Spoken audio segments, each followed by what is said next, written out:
নমস্কার, সুপ্রভাত। আমি অর্চনা। এসব মনের কথা ভাগ করে চ্যানেলের আরটি ব্লগে তোমাদের সবাইকে স্বাগত জানাই। আশা করি সবাই ভালোই আছো। আমিও তোমাদের ভালোবাসা নিয়ে খুব ভালো আছি।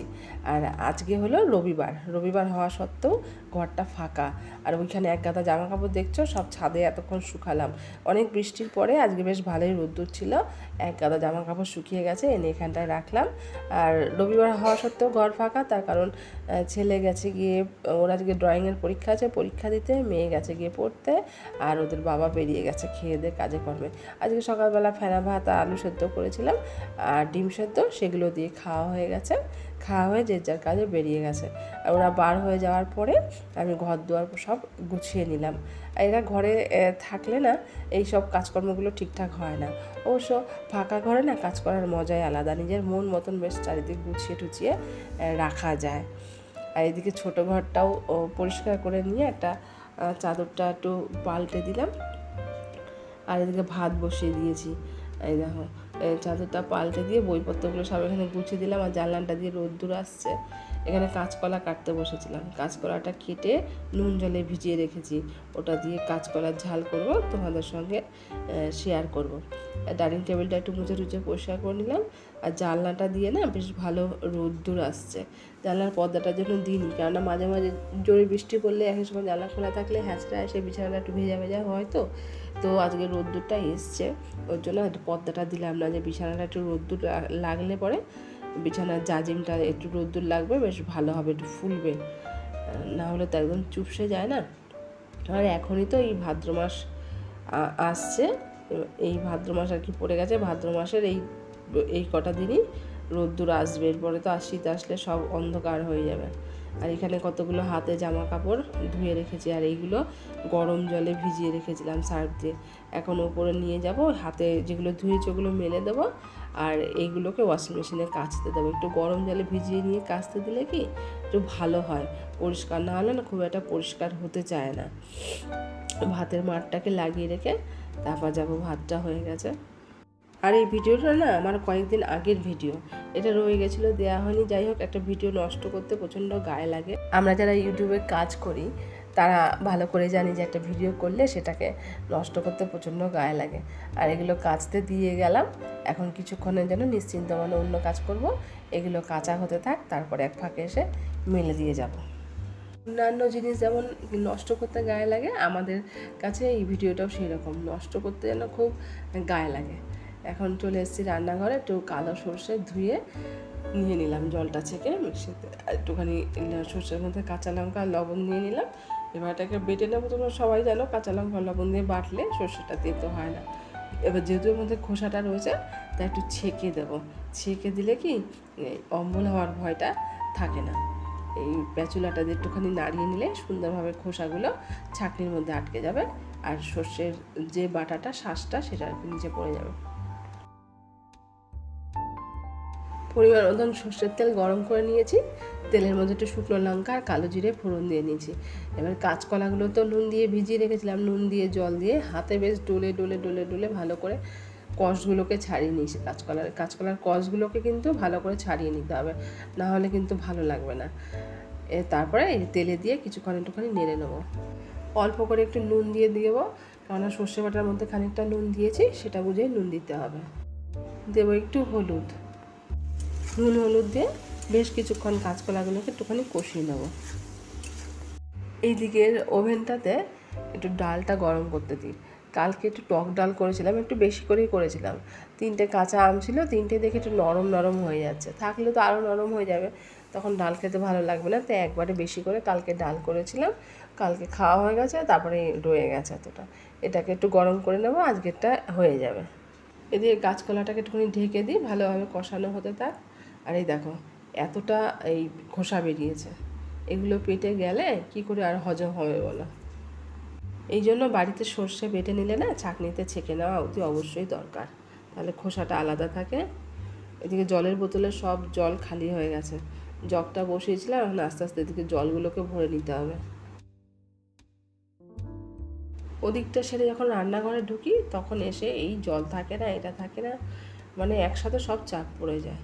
এ দেখো এতটা সর্ষে বেরিয়েছে, বুঝতে পারছি না পুরোটা দেবো নাকি পুরোটা একটু কিছুটা রেখে দেবো, কারণ এই সর্ষে পোস্ত এগুলো বাটার পরে না মনে যেন একটু বেড়ে যায়।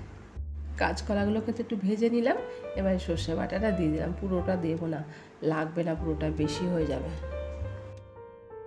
সর্ষের বাটাটা দিয়ে কিছুক্ষণ একটুখানি নেড়ে নিয়েছি, এবার একটুখানি চিনি দিয়ে দিলাম।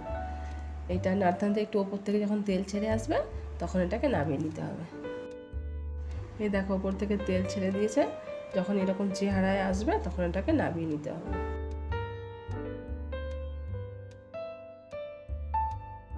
এই দেখো কাঁচকলার ঝাল আমার একদম রেডি। আর এই যে চেহারাটা হয়েছে ঠিক এইরকম। বিকেল এখন 5:45, ছাদে এসেছিলাম জামা কাপড়গুলো তুলতে। এই ওপরের ঘরটাতে আমার এই পাতাবাহারির গাছগুলো রাখি তো, একবার তাই দেখে যায়। আর এই দেখো এখানে যে গাছগুলো শুকিয়ে যাচ্ছে, তুলে তুলে লাগাতেই পারছি না, এত সময়ের অভাব হয়ে যায় না, এখন কি বলবো। আর এদের সাথে একটু দেখা করে না গেলে না ভালো লাগে না। আবার তো এখন দরজা টরজা বন্ধ করে চলে যাব, কালকে সকালবেলা আবার আসবো, সেই জন্য একটু দেখা করে যায়। বাচ্চারা বেশ ঘুড়ি ওড়াচ্ছে, এই সময়টা বেশ ফুরফুরে হাওয়া দিচ্ছে তো ঘুড়ি ওড়াচ্ছে। তোমাদেরকে দেখাতে পাচ্ছি না কি বুঝতে পারছি না ক্যামেরায় ধরা পড়ছে কি না, অনেক উঁচুতে উঠে গেছে। আর এই দেখো আকাশের মুখ ভার হয়ে আসছে, আবার মনে হচ্ছে আবার নামবে। না, তাড়াতাড়ি ছাদে জামা কাপড়গুলো তুলে যাই। আজকে অনেকদিন পরে একটু রোদ্দুর উঠলো তো, 5:45 বাজলেও দেখো এখনো কতটা আলো রয়েছে বাইরে। আর এই দেখো আমার জবা গাছটাতে বেশ ভালোই কুড়ি আসছে। নিজে হাতে গাছপালা লাগালে সেই গাছের যে ফুল ফল হয় তখন আনন্দের শেষ থাকে না, খুব ভালো লাগে। সব জামা কাপড়গুলো ভালোভাবে শুকায়নি, এগুলোকে আবার ঘরে মেলে দিতে হবে, যেগুলো ভেজা ভেজা হালকা ভেজা আছে। দেখো ছাদের থেকে জামা কাপড় নিয়ে নামতে নামতে সন্ধ্যা এখন 6টা বাজে, নামতে না নামতেই বৃষ্টি নেমে গেছে। ঠিক আছে, কেমন বৃষ্টি পড়ছে দেখতে পাচ্ছ।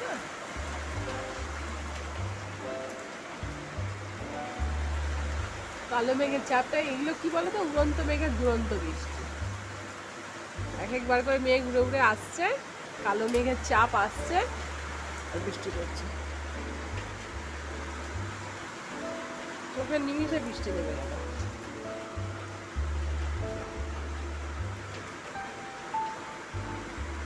আর একটু পরে যদি নামতো বৃষ্টিটা ভালো হতো, বেশ চায়ের কাপটা হাতে নিয়ে জানলার ধারে বসে বসে বৃষ্টি দেখতে দেখতে চা খেতাম। আর আমার এখানকার টবটা গাছগুলো পুরো শুকিয়ে গেছিলো, এটাকে কেটে ছেটে ঠিকঠাক করে লাগাবো করতে করতে আবার বৃষ্টির জল পেয়ে নতুন ডালপালা গজিয়ে নামছে। আর কয়েকটা দিন থেকে দেখছি রোজই মোটামুটি এই বিকেলে ও কি দেখো তো আরও জোরে নামছে। এই সন্ধ্যের টাইমটায় বৃষ্টি নামছে জোরতে। এতে করে কি হচ্ছে বলো তো, মার্কেটের অবস্থাটা খারাপ হচ্ছে। সারাদিন লোকে তো দিনের বেলাটা কাজকর্মে ব্যস্ত থাকে, মার্কেটে বেরোতে পারে না। এই প্রত্যেকটা দিন যদি এই সন্ধ্যের সময়টা বৃষ্টি নামে তো মার্কেটের অবস্থা তো খুবই খারাপ হয়ে যায়, বেচা কেনা পুরো বন্ধ, দোকানপাটগুলোতে প্রায় সময় জল ঢুকে যায়। যখন গরম ছিল গরম একদম পুড়িয়ে মারছিল, আবার এখন বৃষ্টি শুরু হয়েছে তো আর শেষ হওয়ার নাম নেই। দিনের বেলা সকালের দিকে কি দুপুরবেলার দিকে একটু বৃষ্টিটা হয়ে যেতে পারে।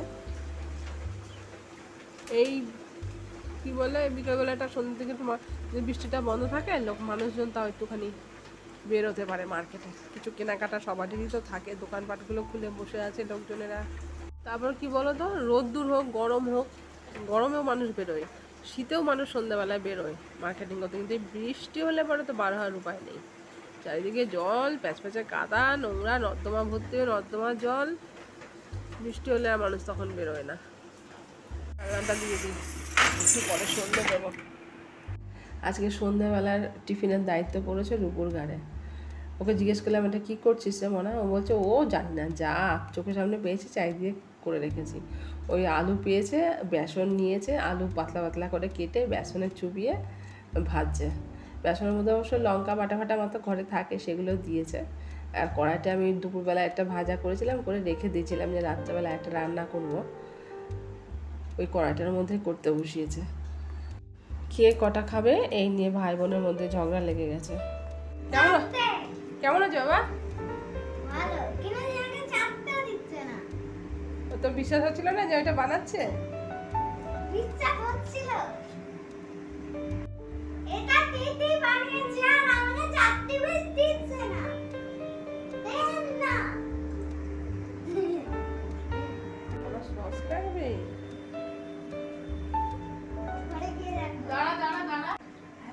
খেয়ে বল দেখি কেমন হয়েছে। আচ্ছা তুই খেয়ে বল দেখি কেমন হয়েছে, খেয়ে এখানে বলে যা। গরম কেমন হয়েছে? ভালো। তুই তো বিশ্বাস করছিলিস না যে দিদি বানিয়েছে। আলুই হোক আর যাই হোক করে তো দিয়েছে তোকে। এমন বদমাইশ ছেলে, এসে নিয়ে গেছে আবার বলছে কি এটা কি তুই বানিয়েছিস, ও বিশ্বাস করছে না। ওদেরটা খেয়ে ফেলেছে, আমারটা রেখে দিয়েছে। আমি এখন একটু সস দিয়ে নিয়েছি, বেশ ভালোই হয়েছে খেতে, খারাপ হয়নি। আর এইভাবে আস্তে আস্তে করতে করতেই তো শিখবে না, একটা সাহস হবে করার। সন্ধ্যাবেলা টিফিনের জোগাড় তো রূপু করে নিয়েছে। এখন আমি এসে একটু চা বসিয়েছি, বাটিটার মধ্যে দুধ ছিল, এটার মধ্যেই বসিয়ে দিলাম। দুধটা আজকে একটু কমও ছিল, সেই জন্য একটুখানি অল্প করে চিনি দিয়ে একবারেই আমার আর রূপুর বাবা দুজনেরই চা বসিয়ে নিয়েছি। নাহলে ওটা চিনি ছাড়া নাবিয়ে দিয়ে তারপরে আবার আমারটা করতে দিলে চা একদম শুকিয়ে যাবে, ওর জন্য একবারেই বসিয়ে দিলাম। আজকে চায়ের কাপটা পাল্টেছি, অনেক দিন থেকে ওই কাপেই খাচ্ছিলাম। এমনিতে আমি মাঝে মধ্যে চায়ের কাপটা একটু পাল্টে চা খাই, এই এতদিন ধরে এই কাপটাতে খাচ্ছিলাম, এই কাপ দুটোতে। এই কাপটাতে হঠাৎ করে কী হয়েছে, কালকে দেখি কি ভালো পুরো কাপটা রয়েছে, এই হ্যান্ডেলের ওইখান থেকে ওইটুকখানি জায়গা খুলে গেল। কেমন লাগে না? এমনিতে জানি যে ভাঙা জিনিস টিনিস ঘরে রাখতে নেই, রান্নাঘরের কাছের জিনিস টিনিস ভেঙে গেলে কাপ, তো তবুও কী করবো বলো তো, এত ভালো পুরো কাপটা ফেলে দিতে মায়া লাগে না। তার হচ্ছে ফেভিকুইক আঠা আছে, তো ফেভিকুইক আঠা দিয়ে এটাকে আটকে নেবো। যাক না, দেখি যদি যায় কদিন। পুরো কাপটা ভালো রয়েছে, ওগুলো মেলার থেকে এনেছিলাম, এই কাপগুলো মেলার থেকে এনেছি, অনেক দিন চললো কাপগুলো। আসলে জোড়ায় জোড়ায় কিনেছিলাম, তো জোড়ার মধ্যে থেকে একটা ভেঙে গেলে না, একটা কিছু হলে তখন ভালো লাগে না। অন্য কাপগুলো যেন একটু কী বলবো, একটুখানি জোড়া ছোটো হয়ে গেলে কেমন যেন লাগে, যে জিনিসটা কেমন যেন নষ্ট হয়ে গেল। চাটা মনে হয় একটু শুকিয়েও গেল। বললাম না দুধটা আজকে একদম কম আছে, ওবেলা দুধ আনতে আনা হয়নি। আবার তোমাদের সঙ্গে বক বক করছি না, বক বক করতে করতে চা করলাম, ওইদিকে আরটু শুকিয়ে গেছে সেই জন্য। আর আমার গলা ফলা না একদম ধরে আসছে, এই একটা দোষ আমার। ওই যে সন্ধ্যের আগ দিয়ে যে গায়ে জল ঢালি, গা ধুই, সকালবেলা স্নান হয়ে গেলে কী হবে, সারাদিন কাজকর্ম সেরে সন্ধ্যাবেলায় গা না ধুয়ে কি পারা যায়? আমার একদম পারি না, কেমন যেন গা ঘিনঘিন করে। ওই গা, অনেকে বলে গা মুছে রাখবি, আমার তো ঠান্ডা লাগার ধাঁচ আছে, কিন্তু ওই মুছতে গিয়ে মনে হয় দূর কি গা মুছবে, গায়ে জলই ঢেলে রাখি। চাটাকে বেশ ভালো করে চিপে চিপে নিয়ে নিলাম, চা নষ্ট করা যাবে না। তাহলে চা রেডি, এখন দুজনে বসে একটু চা খাই আর গল্প করি। আর ভিডিওটা এখনকার মতন এখানেই শেষ করছি। তোমরা সবাই ভালো থেকো, সুস্থ থেকো, সাবধানে থেকো, সবাই নিজের খেয়াল রেখো। ভিডিও ভালো লাগলে প্লিজ একটা লাইক, শেয়ার, কমেন্ট করতে ভুলো না। আর ইতিমধ্যে তোমরা যারা আমার চ্যানেলটিকে সাবস্ক্রাইব করে দিয়েছো, তোমাদেরকে সবাইকে জানাই অজস্র ধন্যবাদ। যারা আমার ভিডিওগুলো দেখছো তাদেরকেও জানাই অজস্র ধন্যবাদ। এইভাবেই তোমরা আমার পাশে থেকো। আর যারা আমার নতুন বন্ধুরা আছে, আমার ভিডিও দেখে যদি ভালো লাগে তো আমার চ্যানেলটিকে সাবস্ক্রাইব করে সাবস্ক্রাইব বাটনের পাশে যে বেল আইকনটা আছে সেটা ক্লিক করে দিও, তাহলে আমি যখনই কোনো নোটিফিকেশান দেব সবার আগে পৌঁছে যাবে তোমার কাছে। নোটিফিকেশান পেতে কোনো অসুবিধা হবে না। তাহলে আজকের মতন আসি, টাটা।